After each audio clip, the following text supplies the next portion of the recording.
Hi guys, welcome back to my channel. So आइए video को start करते हैं। तो सरोज के बाद अब सपना का भी व्लॉग आ चुका है। जैसा कि आप लोग जानते हैं कि सरोज ने पिछले व्लॉग में कहा था कि गोलू के साथ किडनैपिंग हो गई है और इसके पीछे कहीं ना कहीं सपना का हाथ है। उसके अलावा जो रिकॉर्डिंग सुनाई थी उसको आधी अधूरी सुनाई थी, लेकिन मैं आप लोगों को बता दूं कि सपना का व्लॉग आया और सपना ने जो रिकॉर्डिंग है उसे कंप्लीट रिकॉर्डिंग सुनाई है। सपना अपने व्लॉग में बहुत ज़्यादा गुस्से में थी और कोई भी इंसान गुस्से में होगा जब उसके खिलाफ़ इतनी बड़ी बात कह दी जाएगी और एक रिकॉर्डिंग लगाई गई उसको भी आधा अधूरा सुनाया गया। जहाँ पे गोलू ने कुछ कहा उसको बिल्कुल कट कर दिया गया और सिर्फ सपना की ही रिकॉर्डिंग को सुनाया गया।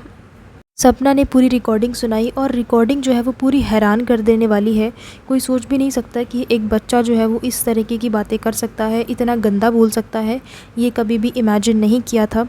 गोलू ने सपना को फ़ोन पे बहुत बुरा भला बोला। चलो बुरा भला बोलना भी एक तरफ है, लेकिन सपना को गंदी गंदी गालियाँ दी। सपना ने एक कॉल रिकॉर्डिंग भी सुनाई एंड वो कॉल रिकॉर्डिंग सुन के लग ही रहा था कि जो लैंग्वेज है वो कितनी बुरी यूज़ की जा रही है।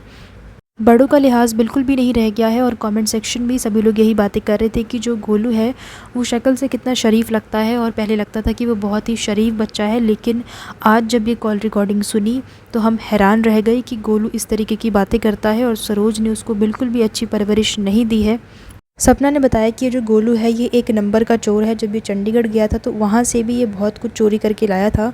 उसके अलावा पता नहीं ये कौन सी चीज़ बोली थी सपना ने कि मेरा भी कुछ इसने चुरा लिया था, जिसके बारे में बाद में मुझे मुस्कान ने बताया कि गोलू जो है वहाँ से ले आया था।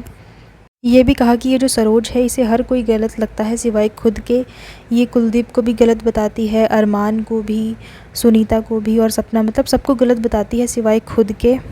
सपना ने सरोज के ऊपर एक बहुत ही बड़ा इल्ज़ाम लगाया, वो भी सुमित्रा को लेकर। इन केस अगर आप लोगों को नहीं पता तो अरमान मलिक की फ़र्स्ट वाइफ का नाम है सुमित्रा। तो सपना ने बताया कि जो सरोज है उसने सुमित्रा को कभी भी इस घर में बसने ही नहीं दिया। वो उसे इतना ज़्यादा परेशान करती थी कि आखिरकार वो इस घर से चली ही गई। सरोज उसे इतना परेशान करती थी, इतना तंग करती थी कि उसे इस घर से जाना ही पड़ा। उसने कभी भी उसे इस घर में चैन से रहने ही नहीं दिया। तो ये सपना की तरफ से एक बहुत बड़ा इल्ज़ाम हुआ कि अरमान और सुमित्रा की शादी सिर्फ़ और सिर्फ सरोज की वजह से ही टूटी थी। अब देखो, एक इंसान किसी भी चीज़ की वजह नहीं हो सकता, इसके पीछे और भी बहुत सारे फैक्टर्स रहे होंगे, बट फ़िलहाल के लिए तो सपना ने यही कहा है कि जो सुमित्रा के इस घर में ना रहने की वजह से इनकी शादी टूटने की जो रीज़न था या वो इस घर में नहीं बस पाई, उसका सिर्फ कारण था सरोज। गोलू और सपना की कॉल रिकॉर्डिंग काफ़ी शॉकिंग थी। जो भी उसमें बातें हुई वो भी काफ़ी ज़्यादा शॉकिंग थी। एंड पिछले कुछ टाइम से गोलू की लोग बहुत ज़्यादा तारीफ़ करते थे कमेंट सेक्शन में कि वो बहुत ही समझदार बच्चा है, वो घर के हालात समझता है और बहुत ज़्यादा मेहनती भी है। लेकिन अचानक से वो कमेंट्स जो है वो हेट कमेंट्स में बदल गए हैं, क्योंकि जिस तरीके की बातें गोलू को कहते हुए सुना गया वो काफ़ी शॉकिंग था। क्योंकि एक बच्चे के मुंह से इतनी सारी गालियाँ सुनना ये बिल्कुल भी सही नहीं था। उसके अलावा सपना ने अभी तो और भी बहुत सारी कॉल रिकॉर्डिंग्स कर रखी हैं। आई थिंक 10-11 कॉल रिकॉर्डिंग उसने करी हुई हैं जो कि उसने नहीं सुनाई, क्योंकि सपना का ये कहना है कि उसमें इससे भी ज़्यादा कई गुना गालियाँ हैं और गंदी जो गालियाँ दी हैं गोलू ने वो सारी भरी हुई हैं और वो नहीं सुनाना चाहती अपने चैनल पर इतना सब कुछ। साथ ही सपना ने यह भी बताया कि वो जो गोलू है वो किडनैप नहीं हुआ है, बल्कि सरोज ने उसको छुपाया हुआ है। कमेंट्स में भी लोग सरोज के ऊपर शक कर रहे हैं कि एक माँ का कुछ ऐसा रिएक्शन हो ही नहीं सकता जिसका बेटा किडनैप हो जाएगा। वो इतना रिलैक्स होके कभी भी वीडियो नहीं बना सकती, उसकी तो हालत ही इतनी ख़राब होगी कि इमेजिन भी नहीं कर सकते। और जो सरोज है वो वीडियो बना रही है, तो कुछ इस तरीके की बातें हैं जो कमेंट सेक्शन में चल रही है।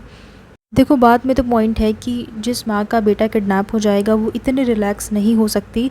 ये बात में बिल्कुल पॉइंट है, क्योंकि सरोज जो है वो काफ़ी रिलैक्स लग रही है, वो इमोशनल हो रही है बट उतना ज़्यादा नहीं हो रही है। अब देखो, यहाँ पे ये भी हो सकता है कि शायद सरोज जो है वो कैमरा पे अपने इमोशन ना दिखाना चाहती हो, ये भी हो सकता है, जैसे कि वो रो के ना दिखाना चाहती हूँ। बट अब इनके परिवार का ऐसा रह क्या गया है जो कि कैमरे पे ना हो। सब कुछ तो इनकी फैमिली का सोशल मीडिया पे आ ही चुका है और पूरी दुनिया को पता चल ही चुका है। बहुत सारे लोग जो है कमेंट सेक्शन में वो सपना के रिएक्शन को लेकर भी सवाल उठा रहे हैं कि सपना ने इस तरीके से रिएक्ट क्यों किया, उसे ऐसे रिएक्ट नहीं करना चाहिए था। लेकिन बात ये है कि जब आपके ऊपर इतने बड़े बड़े इल्ज़ाम लगाए जाएंगे तो सामने से आपका रिएक्शन तो कुछ ऐसा ही होने वाला है। आई थिंक सपना का जो रिएक्शन था वो बिल्कुल जायज़ था। कोई भी अपने बारे में अगर इतना सब कुछ सुनेगा तो वो कुछ इस तरीके से ही रिएक्ट करेगा। अब देखो यहाँ पे एक बहुत ही बड़ा डिफरेंस देखने को मिलता है एंड तन्वी का रिएक्शन देख के मुझे बहुत अच्छा लगा। वो इसलिए क्योंकि जैसा कि आप लोगों ने देखा कि जो गोलू था उसका रिएक्शन कैसा था, उसने भर भर के सपना को गालियाँ दी। बेशक वो अपनी माँ को डिफेंड कर रहा हो बट वो बात अलग है, बट जो तरीका उसने चूज़ किया, जिस तरीके से उसने गाली गलौज करके सपना से बात की, वो बिल्कुल गलत था, वो बिल्कुल भी एक्सेप्टेबल नहीं है। एंड दूसरी ओर तन्वी ने भी अपना गुस्सा दिखाया, लेकिन उसने रिस्पेक्ट नहीं भूली कि बड़ों की रिस्पेक्ट हमें करनी है। उसने पूरी रिस्पेक्ट के साथ अपना गुस्सा दिखाया है, उसने कोई भी गाली गलौज नहीं किया एंड उसने बहुत ही रिस्पेक्ट से कहा है। बेशक वो गुस्से में कह रही थी बट उसने बहुत ही रिस्पेक्टफुली बात की। एंड ये बात मुझे तन्वी की बहुत ज़्यादा पसंद आई कि मतलब उसने पूरी रिस्पेक्ट के साथ जो कहना था, जो भी गुस्सा दिखाना था, वो पूरी रिस्पेक्ट के साथ किया।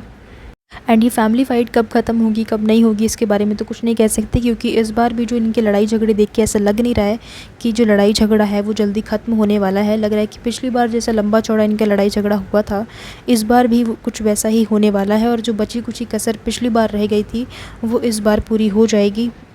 सो गाइज़ फ़िलहाल के लिए तो यही अपडेट है एंड आगे चल के जो भी अपडेट आएगा मैं आप लोगों को अपडेट करती रहूँगी। सो इसी के साथ मैं वीडियो को एंड कर रही हूँ एंड आई होप कि आप लोगों को मेरा ये वीडियो पसंद आया होगा। कमेंट करके इन सभी पूरे मैटर पे आपका क्या ओपिनियन है, let me know in the comments. And इसी तरह के और भी अपडेट्स और रिएक्शन वीडियोज़ देखने के लिए आप लोग मेरे चैनल को सब्सक्राइब कर लीजिए, बेल आइकन को प्रेस कीजिए ताकि सभी वीडियोज़ के नोटिफिकेशन आप लोगों को मिले। So thank you so much guys for watching this video and I will see you in the next one. Till then keep watching. Thank you.